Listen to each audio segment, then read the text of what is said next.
워치먼이 책을 읽어 드립니다. 은혜가 함께 하시길 바랍니다. 12광줄이 가득히 1권 제3장 영광 안으로의 노정. 성경 누가복음 9장 28절에서 31절. 이 말씀을 하신 후 8일쯤 되어 예수께서 베드로와 요한과 야고보를 데리시고 기도하시러 산에 올라가사 기도하실 때에 용모가 변화되고 그 옷이 휘어져 광채가 나더라. 문득 두 사람이 예수와 함께 말하니 이는 모세와 엘리야라. 영광 중에 나타나서 장차 예수께서 예루살렘에서 별세하실 것을 말씀할세. 사복음서에는 하나님이 하늘로부터 소리로 직접 말씀하신 것이 3번 기록되어 있다. 한 번은 주 예수님이 침례를 받고 물에서 올라오신 때이고, 한 번은 변화산 상에서이고, 한 번은 주 예수님이 한 알의 밀이 땅에 떨어져 죽지 아니하면 한 알 그대로 있고 라고 말씀하신 후이다. 하나님께서 이 3번의 말씀을 하시게 된 유일한 원인은 주 예수님이 전적으로 십자가를 선택하셨기 때문이다. 주 예수는 십자가보다 더 좋은 길을 택하시지 않았다. 그분의 침례받음은 십자가와 죽음과 매장을 선택하신 것이다.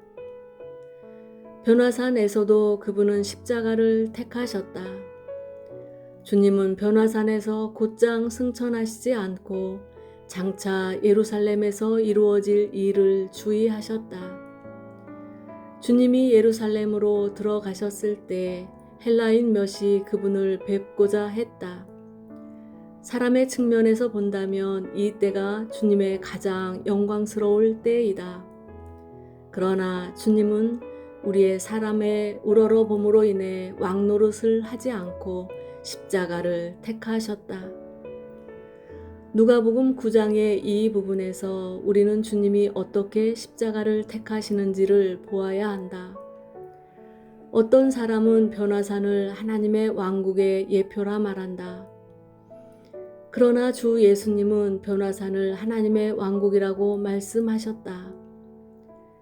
27절에서 밝히 말씀하시기를 내가 참으로 너희에게 이르노니 여기 섰는 사람 중에 죽기 전에 하나님의 나라를 볼 자들도 있느니라고 하셨다. 여기에서는 특별히 하나님의 나라를 세상에 한번 임하게 하신 것으로서 주 예수님은 그 가운데 들어가 왕국 안에서의 그분의 영광을 나타내고 있다. 주 예수님은 변화산에서 승천하실 수 있었다. 그러나 그분이 말한 것은 완전히 장차 예루살렘에서 이루어질 일이었다. 그분은 전적으로 십자가를 선택하셨다. 주 예수님은 이때 부활하고 들림받는 단계에서 돌이켜 보신 것으로 영광 안으로 들어가는 노정의 이상을 매우 분명히 보신 것이다. 그 노정은 변화산에 있지 않고 다른 길에 있었다. 이 길은 창세전에 정해진 것이지만 변화산 이전에는 그리 분명하지 않았다. 변화산의 대화를 통해 주님은 이 길이 예루살렘으로 가는 것임을 더욱 정확히 보셨다. 산에서 내려온 후에 주님은 예루살렘으로 향하셨다. 누가복음 9장부터 23장까지 오직 한 노선, 즉 예루살렘에 가는 노선이 그려진다. 이 노선의 길은 변화산에서 대화하신 내용이다. 주 예수님은 예루살렘을 주의하셨는가? 아니다. 주님은 예루살렘에서 장차 이루어질 일인 십자가를 지는 것을 주의하셨다. 예루살렘에 간 것은 하나님의 뜻을 성취하고 십자가를 지는 것이다. 변화산에서 하나님은 주 예수를 포함한 영광을 일부러 세상에 보이셨다. 이 이상에서 주 예수는 영광 안으로 들어가는 노선이 예루살렘으로 가시는 것임을 밝히 보시고 예루살렘을 향하여 올라가기로 굳게 결심하셨다. 이사야는 그가 얼굴을 부싯돌같이 굳게 하였다고 했다. 주님은 굳게 한 얼굴로 예루살렘을 향하고 방향을 조금도 바꾸지 않으셨다. 주님은 변화산에서 곧장 십자가로 가셨다. 우리는 무엇 때문에 이것을 주의해야 하는가? 그것은 들림받아 승천할 날, 곧 주 예수님이 그의 성도들을 올리실 날이 가까웠기 때문이다. 누구든지 들림받기 원하는 사람은 예루살렘으로 향해야 하고 십자가를 지며 이 길을 가야 한다. 만약 우리가 영광과 들림받음과 부활을 밝히 보았다면 반드시 하나님의 뜻을 준행해야 하고 십자가를 지고 십자가의 길로 가야 한다. 우리는 주 예수님께서 자신의 들리우고 승천할 날이 가까웠음을 알았을 때 평안히 앉아서 올리움 받기를 기다리지 않으신 것을 기억해야 한다. 성경은 예수께서 승천하실 기약이 차감해 예루살렘을 향하여 올라가기로 굳게 결심하였다고 말한다. 들림받기 전에 십자가가 있다. 우리도 들림받을 기약이 가까움을 알므로 우리를 위하여 정하신 뜻을 좇고 십자가를 지도록 결심해야 한다. 예루살렘에 올라가심은 단지 십자가를 지고 하나님의 뜻을 이루심을 의미한다. 이 길에서 어떤 일을 만나는지를 하나하나 보기로 하자. 저희가 사마리아인의 한 촌에 들어갔더니 예수께서 예루살렘을 향하여 가시는 고로 저희가 받아들이지 아니하는지라. 사마리아인이 주님을 받아들이지 않은 유일한 원인은 주님이 예루살렘을 향하여 가셨기 때문이다. 언제든지 당신이 하나님의 뜻을 행하고 십자가의 길을 가고자 할 때 사람들은 당신을 받아들이지 않는다. 우리는 하루하루 갈수록 더욱 그분의 뜻을 원하도록 하나님께 간구해야 한다. 이것은 사람에게 환대를 받지 않을 수 있으나 주님은 아신다. 그 당시 두 제자가 참을 수 없어 보복하는 마음을 품을 때 주님은 돌이켜 두 제자를 책망하셨다. 너희가 무슨 영으로 말하는지 모르는구나. 우리가 사람에게 거절당했다 해서 심판대 앞에서 누가 옳은가를 말하려고 한다면 주님의 책망을 받게 될 것이다. 주님은 말씀하시고 다른 촌으로 가셨다. 주님은 그러한 대우에 관심을 둘 시간이 없으시다. 예수께서 각 성, 각 촌으로 다니사 가르치시며 예루살렘으로 여행하시더니 이것은 우리가 들림받고 승천할 날이 가까이 왔기 때문에 모든 것을 버리고 하나님의 나라의 강림을 기다려야 한다는 것이 아니라 십자가의 길을 가야 한다는 교훈을 준다. 노선은 정해져 있지만 우리 일상생활에 할 일을 멈춰서는 안 된다. 주님은 각 성, 각 촌으로 다니며 가르치셨다. 십자가가 우리 안에서 더 깊은 역사를 한다면 많은 일들이 우리로 하여금 더 깊고 풍성한 체험을 갖도록 도움을 줄 것이다. 곧 그때에 어떤 바리새인들이 나와서 이르되 나가서 여기를 떠나소서 헤롯이 당신을 죽이고자 하나이다. 가라사대 가서 저 여우에게 이르되 오늘과 내일 내가 귀신을 쫓아내며 병을 낫게 하다가 제3일에는 완전하여지리라 하라. 그러나 오늘과 내일과 모레는 내가 갈 길을 가야 하리니 선지자가 예루살렘 밖에서는 죽는 법이 없느니라. 주님은 여기에서 헤롯에게 그를 여우라라 하는 심한 말을 하셨다. 주님은 헤롯을 하나님과 비교했다. 한면으로는 헤롯이 그의 의도를 일으키려 했었고, 한면으로는 하나님은 그분의 뜻을 성취하려 하셨다. 그러나 헤롯을 하나님과 비교하였지만 헤롯은 여우에 불과했다. 여우의 교활함과 무력함은 예루살렘으로 가시는 줄을 막을 수 없다. 주님은 여우의 위험 때문에 가지 않거나 얼굴을 바꾸거나 노선을 변경할 수 없으셨다. 주님은 내가 갈 길을 가야 하리니 라고 말씀하셨다.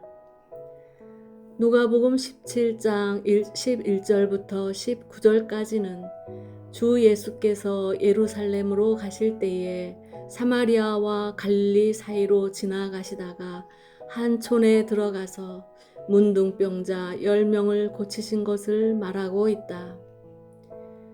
이것은 우리가 이 길에서 할 수 있는 일을 응당해야 한다는 교훈을 준다. 우리는 이 길에서 응당 힘을 다하여 복음을 전하거나 사람을 돕거나 사람에게 유익을 주는 일을 해야 한다.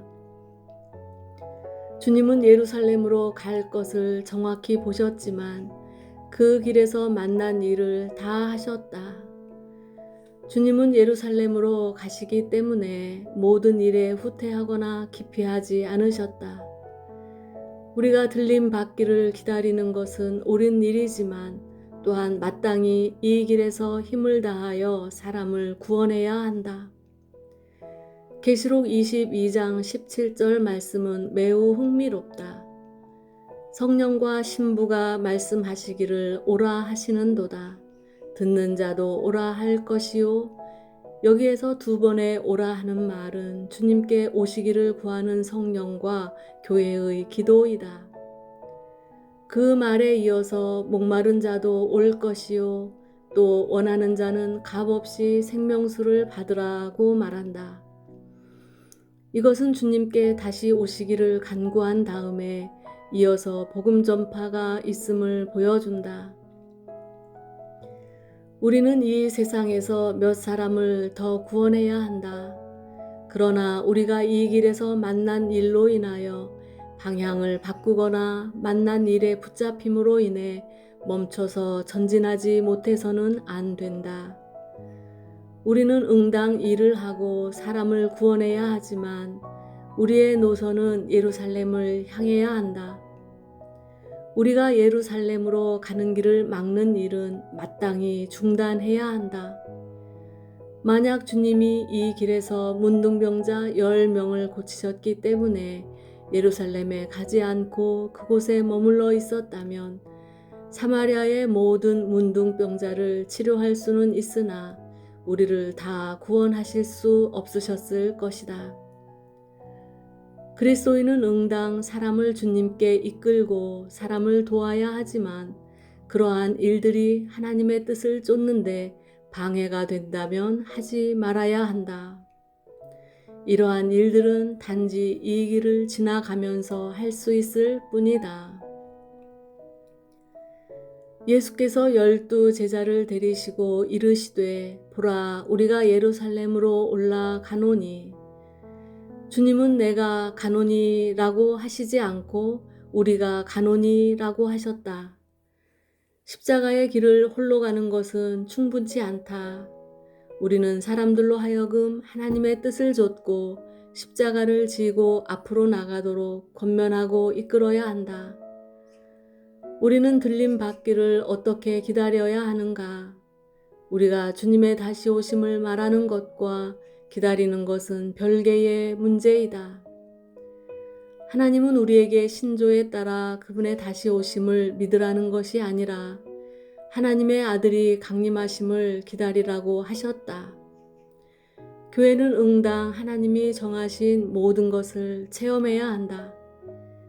에베소서에는 하나님의 은혜가 충만할 뿐 아니라 책임도 충만하다. 하나님은 그분이 정하신 바를 얻지 못하실 때 만족하시지 않는다. 주님은 선지자들로 기록된 모든 것이 인자에게 응하리라고 말씀하셨다. 하나님이 정하신 모든 것이 우리에게 성취되어야 한다. 저희가 이 말씀을 듣고 있을 때에 비유를 더하여 말씀하시니 이는 자기가 예루살렘에 가까이 오셨고 저희는 하나님의 나라가 당장에 나타날 줄로 생각함이러라. 가라사대 어떤 귀인이 왕위를 받아가지고 오려고 먼 나라로 갈 때에 먼 나라로 간다는 것은 승천하신다는 뜻이다. 주님이 이 말씀을 하신 것은 제자들이 예루살렘에 들어가면 하나님의 나라가 강림하고 주님이 그 나라에서 왕노릇 하리라고 생각했기 때문이다. 제자들은 예루살렘에 가서 축복을 누릴 것이라고 생각했지만 주님은 그들이 고난을 받으리라고 말씀하셨다. 제자들은 왕노릇 하리라고 생각했지만 주님은 십자가에서 죽으시리라고 말씀하셨다. 부활과 들림 받음 전에 먼저 무거운 십자가의 기간을 거쳐야 한다. 예수께서 이 말씀을 하시고 예루살렘을 향하여 앞서서 가시더라. 그분은 우리로 하여금 앞에 있는 길을 가도록 인도하신다. 이전에 그분의 얼굴이 예루살렘을 향하였듯이 지금도 여전히 변함이 없으시다. 그분은 우리에게 가라고 명하시고 자신은 가지 않는 분이 아니시다. 그분은 우리로 하여금 가도록 친히 인도하시는 분이다. 그분은 우리 앞에서 가고 계신다. 가까이 오사 성전에 들어가사. 이것은 주님이 한 걸음 한 걸음 예루살렘으로 걸어가셨음을 보여준다. 마지막 날 주님이 겟세마네에서 하신 기도를 보자. 아버지여, 만일 아버지의 뜻이거든 이 잔을 내게서 옮기시옵소서. 그러나 내 원대로 마옵시고 아버지의 원대로 되기를 원하나이다. 어떤 사람은 잔이 겟세마네에서 죽으실 것을 가리킨다고 말한다. 이렇게 말하는 해석은 통하지 않는다. 잔은 십자가를 가리킨다. 바꾸어 말하면 가능하다면 그분으로 하여금 십자가에 가지 않게 하시기를 하나님께 구한 것이다. 그러나 주님은 또 내 원대로 마옵시고 아버지의 원대로 되기를 원하나이다 라고 말씀하셨다.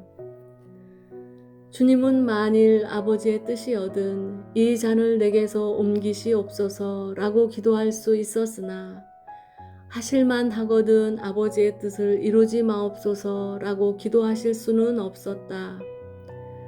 잔도 매우 중요한 것이지만 잔과 하나님의 뜻에는 분별이 있다. 주님은 하나님의 뜻이 십자가보다 더 중요하다는 것을 보여주셨다. 주님은 십자가가 하나님의 뜻과 연결될 때 곧 순종하셨다. 십자가가 하나님의 뜻과 연결되기 전에는 주님이 선택할 수 있었으나 잔이 하나님의 뜻임을 알 때에는 곧 순종하셨다. 형제들이여, 변화사는 무엇인가? 변화사는 영광, 곧 부활과 승천 후의 영광이다. 그러나 변화사는 영광을 뜻할 뿐 아니라 하나의 계시요, 이상이요, 분명한 견식이다. 변화사는 영광 안으로 들어가는 노정이 반드시 예루살렘을 통과해야 함을 계시한다. 우리에게는 변화산의 계시와 이상과 견식이 필요하다. 이것은 우리가 십자가를 지고 하나님의 뜻을 성취하지 않고는 들림 받기를 바랄 수 없음을 분명히 보여준다. 장래의 영광만을 알고 영광 안에 들어가는 길에 대한 계시를 얻지 못하면 아무 소용없다. 하나님의 영이 우리에게 영적인 이상을 주사 들림 받는 것과 하나님의 뜻을 이루는 것에 관계를 참으로 알게 하시기 바란다. 또한 이러한 견식을 가진 후 죽기까지 십자가를 지고 충실히 따라갈 수 있기를 바란다. 우리가 주님과 같이 예루살렘을 향하여 방향을 조금도 바꾸지 않고 갈 수 있기를 바란다. 바울과 같이 우리도 하늘에서 보이신 것을 내가 거스르지 아니하고 라고 말할 수 있기를 바란다. 영광은 다가오지만 먼저 십자가를 거쳐야 한다. 들림 받을 날이 가까워 오지만 하나님의 뜻을 좇고 하나님을 순종하라는 부르심이 있다. 이것이 주님이 하늘로 올리우심을 받는 길이다. 하늘로 올리우심을 받는 것도 예루살렘도 정해져 있다. 우리가 주님과 함께 고난을 받는 체험을 가질 때 주님은 우리에게 가장 친밀하시다. 주님은 앞에 계시고 우리는 뒤에 있다. 우리는 마땅히 주님을 쫓아 이 길을 끝까지 가야 한다.